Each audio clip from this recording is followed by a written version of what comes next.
Hello दोस्तों, मेरा नाम धनंजय है और इस वीडियो में मैं कुछ ऐसी बातें करने वाला हूं जो आपको बहुत ज्यादा बेनिफिट देने वाली है।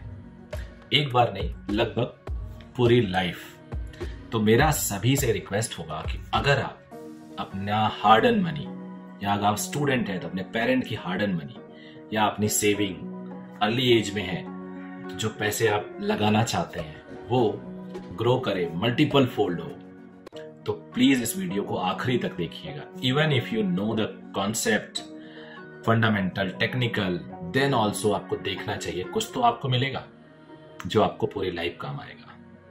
तो सबसे पहले वीडियो को लाइक करिए और चैनल को सब्सक्राइब करिए। अगर आप ऐसा करते हैं तो आपको देखिएगा, क्योंकि आखिरी तक अगर आप वीडियो देखेंगे तो आपका दिमाग काफी खुलने वाला है, ये तो मेरी गारंटी है। अगर दिमाग नहीं खुलेगा तो मुझे बताइए कमेंट करके, मैं अपनी गलती मान लूंगा और ज्यादा कोशिश करूंगा कि कुछ ऐसा करूं कि आपको इससे फायदा हो। तो फंडामेंटल एनालिसिस होता क्या है? तो basically fundamental analysis based company के फाइनेंशियल्स को एनालाइज करता है, उसके इकोनॉमिक डेटा को एनालाइज करता है फॉर लॉन्ग टर्म प्रॉस्पेक्ट्स। और इस वीडियो में मैं इसी को बताने वाला हूं, किस किस फैक्टर पे डिपेंड करता है, वो फैक्टर कैसे वेरी कर सकते हैं। थोड़ी बहुत बात मैं टेक्निकल एनालिसिस पे भी करूंगा। टेक्निकल एनालिसिस पे एक वीडियो बनाया था। टेक्निकल एनालिसिस एक ट्रेडिंग के लिए यूज किया जाता है टर्म, और कई लोग व्हाट्सएप ग्रुप में, टेलीग्राम ग्रुप में आपको बड़े सारे टिप्स देते हैं। मैंने तो इंस्टा पे एक ऐड देखा जिसमें उन्होंने लिखा था $100 लगाइए, $5000 पाइए, ये लगाइए, वो पाइए। हालांकि उसके कमेंट भी लोगों को बड़े मजेदार थे कि तो इस ऐड देने के बजाय खुद का लगा ले और बढ़ जाएगा। तो ये जो अगर लोग करते हैं, अगर ये खुद करने लगे तो ये खुद बन जाएंगे बिलियनियर्स, अरबपति। ये खुद क्यों नहीं करते? तो इनके चक्कर में प्लीज मत आइए। एक बड़ा फेमस सी सेइंग है शेयर मार्केट में कि अगर मेरे पास मैं केवल 20 लोगों को कोई टिप्स दे रहा हूं, सपोज करो, और मैं अपने आप को एनालिस्ट कहता हूं, तो 10 लोगों को मैंने बोल दिया कि कल मार्केट ऊपर रहेगा, पैसे लगाओ। 10 को बोल दिया कल मार्केट नीचे रहेगा, पैसे लगाओ। अब या तो ऊपर रहेगा या नीचे रहेगा, तो किसी को बेनिफिट होगा। यानी सपोज करो मार्केट ऊपर चला गया तो 10 लोगों को लगेगा यार मैंने जो एनालिसिस किया वो तो बहुत सही है। 10 वालों को मैं बोल दूंगा यार ये तो मार्केट है, कोई हम भगवान तो है नहीं, नो वन कैन प्रेडिक्ट।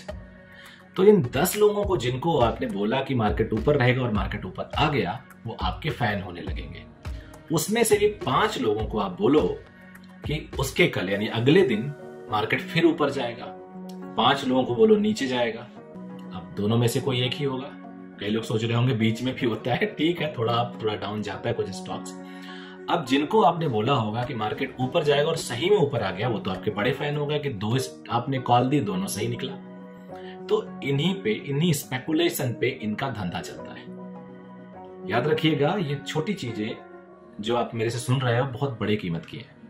बड़े सारे कोर्सेस होते हैं इसमें, मैंने खुद एक बहुत बड़ा कोर्स किया हुआ है इसमें, लेकिन उसके बारे में हम लोग बात नहीं करते हैं। आज हम बात करते हैं फंडामेंटल एनालिसिस। बेसिकली कंपनीज का फाइनेंशियल स्टेटमेंट हम एनालाइज करते हैं, जैसे कि उसका इनकम स्टेटमेंट हो गया, उसकी बैलेंस शीट हो गई, उसका cash flow, to evaluate its financial health, किसकी? कंपनी की, जिसमें हम पैसा लगाने वाले हैं for the long term prospects. Economic factors भी देखता है कि वो कंपनी को कैसे कैसे अफेक्ट करेगा, जो सराउंडिंग में इकोनॉमिक फैक्टर्स है। मैक्रो इकोनॉमिक्स क्या है, इंडस्ट्री का ट्रेंड किधर को जा रहा है, मार्केट कॉम्पिटिटर्स कौन कौन से हैं, और हाँ, गवर्नमेंट रेगुलेशंस क्या आपको इफेक्ट कर सकती है। तो ये सब हम फंडामेंटल एनालिसिस पे देखते हैं। तो आज मैं आपको जो डिस्कस करने वाला हूं वो फंडामेंटल एनालिसिस डेफिनेशन जो मैंने बता दी। अब मैं key factors and metrics, basically key metrics and ratios बताऊंगा। Key metrics and ratios are very very important. इनके बेसिस पे हम इजीली किसी भी कंपनी के फाइनेंशियल हेल्थ को समझ सकते हैं फंडामेंटली। अब ये बहुत सारे होते हैं, देयर आर मेनी फैक्टर्स जिनके बेसिस पे हम इवेलुएट करते हैं। तो यहाँ पे मैं 2-3 मेन फैक्टर्स को बताता हूं। पहला PE ratio, P/E, price to earnings ratio. दूसरी बात करूंगा returns on equity, ROE ratio. तीसरा डेट टू इक्विटी रेशियो। ये 3 रेशियो की बात करूंगा, इससे आपको काफी कुछ क्लियर हो जाएगा। जो प्रॉफिट टू अर्निंग रेशियो होता है, this ratio compares the company's stock price to its earning per share. इसका मतलब क्या हुआ? हाई पी रेशियो इंडिकेट करेगा क्या? That the market expect that company have strong growth in the future. High है यानी प्रॉफिट ज्यादा है पर अर्निंग शेयर, तो प्रॉफिट अगर ज्यादा है और उसका यानी रेशियो तभी ज्यादा होगा ना यार, प्रॉफिट ज्यादा होगा पर अर्निंग रेशियो से, तो आप एक्सपेक्ट कर सकते हो यार बहुत मस्त कंपनी है। नीचे है तो थोड़ा डाउन है। अब रिटर्न ऑन इक्विटी की बात कर लेते हैं। ये मेजर करेगा कि how efficiently a company is using its shareholders equity to generate profit.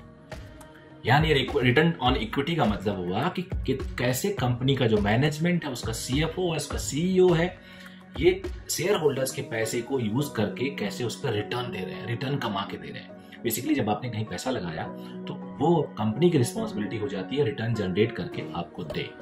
तो रिटर्न ऑन इक्विटी रेशियो अच्छा होने का मतलब होता है कि कंपनी अपने रिसोर्सेस को इफिशिएंटली यूज कर रही है, यानी high return on equity ratio आपको चाहिए। अब आ जाते हैं डेट टू इक्विटी। डेट मतलब कर्जा।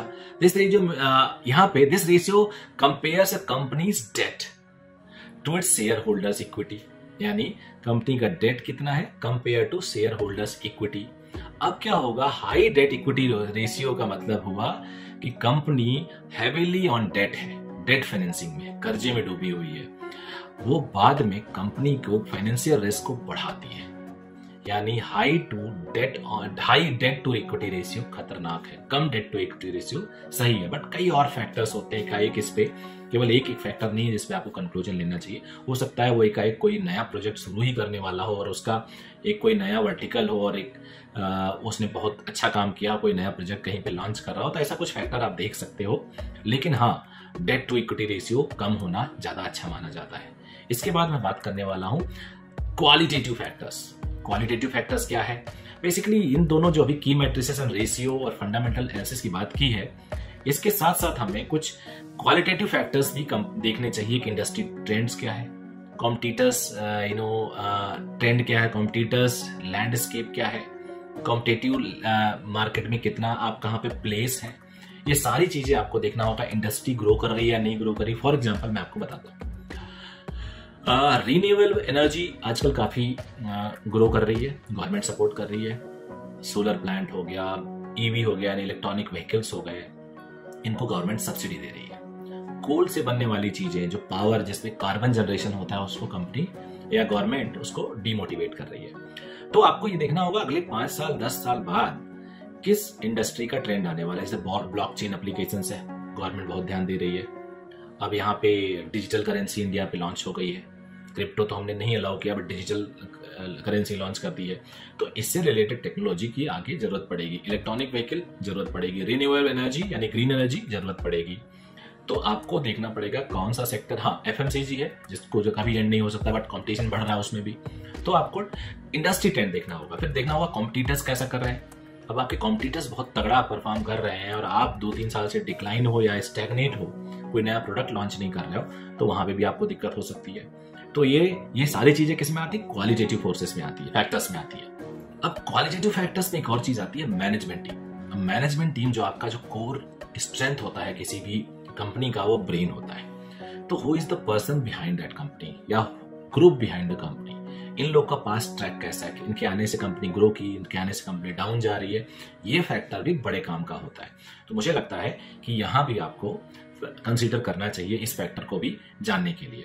फिर हम बात करेंगे लिमिटेशंस क्या क्या है, यानी क्या ये एकदम बढ़िया फैक्टर है। अगर ऐसा है तो सब लोग इसमें पैसे लगा के, बड़े बड़े लोग हैं जो मुकेश अंबानी हैं, अदानी साहब हैं, बजाज साहब हैं और महिंद्रा साहब हैं, ये लोग क्या करें, ये लोग नई इंडस्ट्री लगाने की बजाय फंडामेंटली स्ट्रॉन्ग कंपनी ढूंढे, पैसे लगा लें और सोए और इनका पैसा ग्रो कर जाएगा। तो भाई साहब कुछ लिमिटेशंस भी होती हैं। हर कोई इन्वेस्टमेंट से आगे नहीं बढ़ जाता, हर कोई वॉरेन बफे और जिम सिमोन्स नहीं हो जाता। तो अब लिमिटेशन क्या है? देखो, एक पावरफुल टूल तो है ये लॉन्ग टर्म प्रोस्पेक्टिव्स के लिए, बट इकोनॉमी, किसी भी economic and market conditions can change quickly. कई बार अब देखो यार, अदानी साहब जिस जगहों पे हैं वो अच्छी इंडस्ट्री है, पोर्ट का है बिजनेस है, उसके बाद एफएमसीजी का बिजनेस है, पावर का बिजनेस है। तो ये कोई ऐसा बिजनेस तो है नहीं एकाएक मार्केट कैप एकाएक 84% लूज कर गई उनकी काफी स्टॉक्स, LIC उससे इफेक्टेड हो रही है। तो ये बड़ी क्विकली कई बार चेंजेस आ सकती हैं, क्योंकि ये प्राइवेट के साथ साथ पब्लिक अंडरटेकिंग कंपनीज के साथ, गवर्नमेंट डिसीजन के साथ भी होती हैं, ये सेंटिमेंट्स जुड़े होते हैं। तो पूरी तरह से रिलाई करके आप इसमें जाओगे तो हो सकता है कभी कभी आपको थोड़ा सा दिक्कत हो जाए।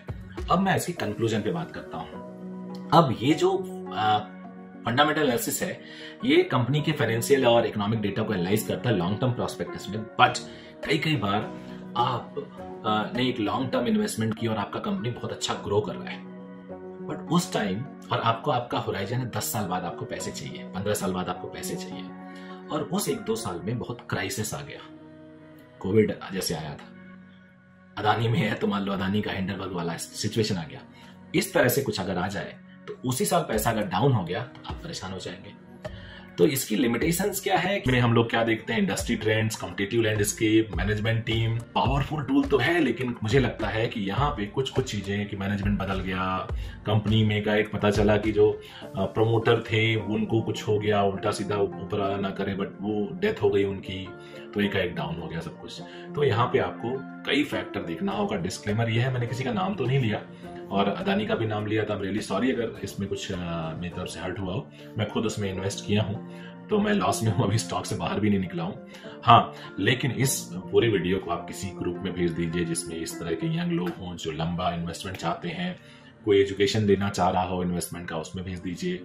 आप कमेंट लिखिए, अगर आप ऐसा सपोर्ट करते हैं, हमें बताते हैं तो हमें और अच्छा लगता है, हम इस पे और अच्छे वीडियो बनाने की कोशिश करेंगे। So wish you all good luck for your investment journey and thank you very much for your support and watching this video till the end.